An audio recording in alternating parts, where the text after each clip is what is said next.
ইসলামপুর শহর ও ব্লক মহিলা তৃণমূল কংগ্রেসের উদ্যোগে আজ প্রতিবাদ মিছিল করা হয়।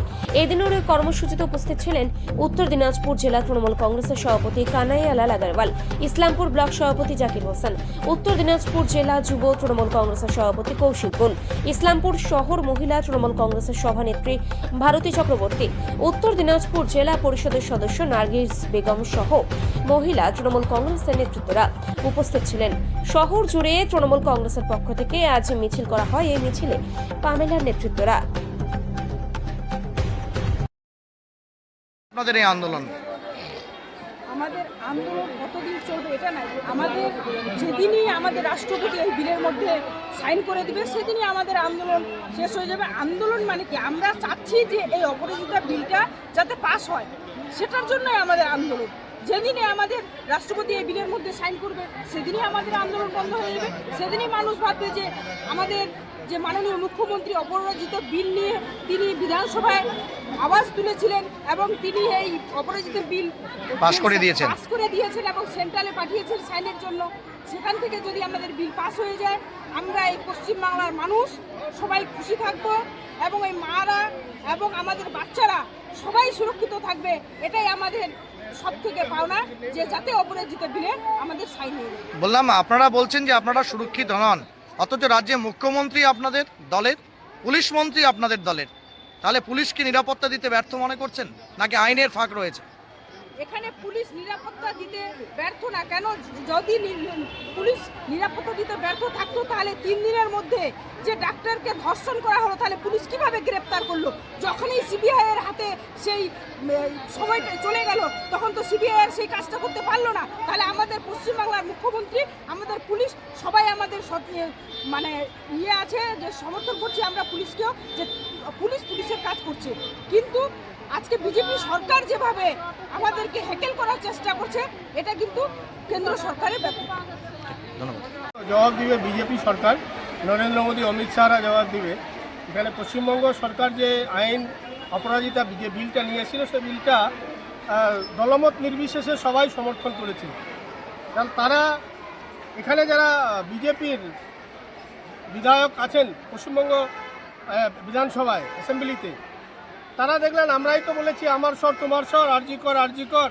এবার যদি আমরা অপরাজিতা বিলের বিরোধিতা এখানে সরাসরি করতে যাই তাহলে মানুষের কাছে তো আমাদের ছবিটা কালিমালিপ্ত হয়ে যাবে।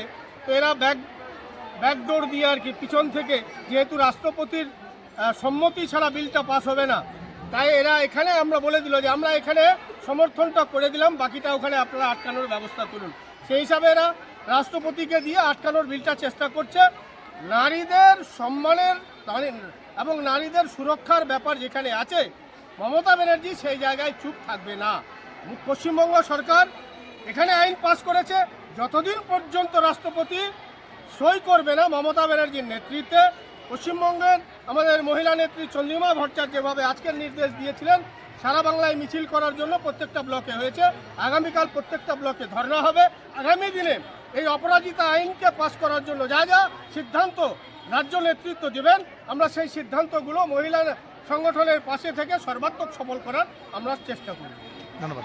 অপরাজিতা বিল পাস করার জন্য সংসদে এবং রাষ্ট্রপতির স্বাক্ষরের জন্য কি বলবেন?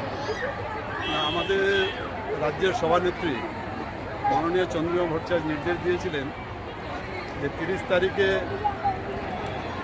রাজ্যের প্রত্যেকটি ব্লকে প্রতিবাদ মিছিল হবে এবং 1 তারিখে ধর্ণা হবে। উদ্দেশ্য, মহিলা যে অপরাজিতা বিল 2024, এটা মহিলা ও শিশুদের সুরক্ষার জন্য বিধানসভায় বিশেষ অধিবেশন করে তৃণমূল কংগ্রেস, আমাদের সভানেত্রী মাননীয় মমতা বন্দ্যোপাধ্যায় এই বিলটা পাস করিয়েছিলেন। তারপরে বিলটা রাষ্ট্রপতির কাছে পাঠানো হয়েছে, কিন্তু এখন পর্যন্ত অদ্যাবধি রাষ্ট্রপতি ওই বিলটা করে স্বাক্ষর করেননি। রাষ্ট্রপতি যদি বিলে স্বাক্ষর না করেন, যে কোনো বিলের, যে কোনো রাজ্যের বিল রাষ্ট্রপতির কাছে যায়, উনি স্বাক্ষর করার পরেই সেটা আইনেতে পরিণত হয়।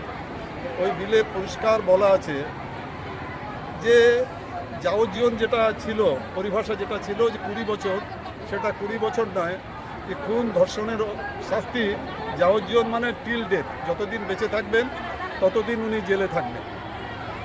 আরেকটা করা হয়েছে যে এটা যে চার্জশিট যেটা প্রক্রিয়া আছে, চার্জশিটটা 21 দিনের মধ্যে ইনভেস্টিগেশন এজেন্সিকে 21 দিনের মধ্যে চার্জশিট দিতে হবে।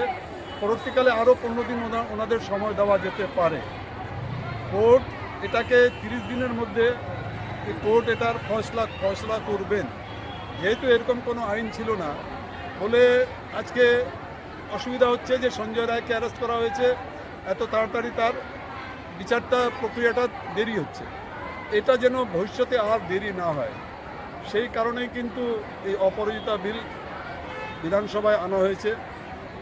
এখানে বিধানসভা সব সদস্যই দলমত নির্বিশেষে সবাই বিধানসভায় বিলটা পাস করেছেন। আমরা আজকে প্রতিবাদ সভার মধ্যে দিয়ে বা আগামীকাল আমরা যেটা ধর্ণা করব, এই বার্তাটা দিতে চাই যে এই যারা এর আগে আমরা দেখেছি আরজিকর নিয়ে বিভিন্ন মিছিল হয়েছে, প্রতিবাদ মিছিল হয়েছে, রাজনৈতিক মিছিল হয়েছে। আজকে আমরা আজকে আপনাদের মাধ্যমে অনুরোধ করব সবাইকে, যারা যারা ওই মিছিলে অংশগ্রহণ করেছিলেন, যে আপনারাও অপরাজিতা বিল তাড়াতাড়ি আইনে পরিণত হোক এই চেষ্টাটা আপনারা করেন। এর সম্বন্ধে আপনারাও গর্জে উঠুন, যাতে কেন্দ্রীয় সরকারকে, রাষ্ট্রপতিকে বলতে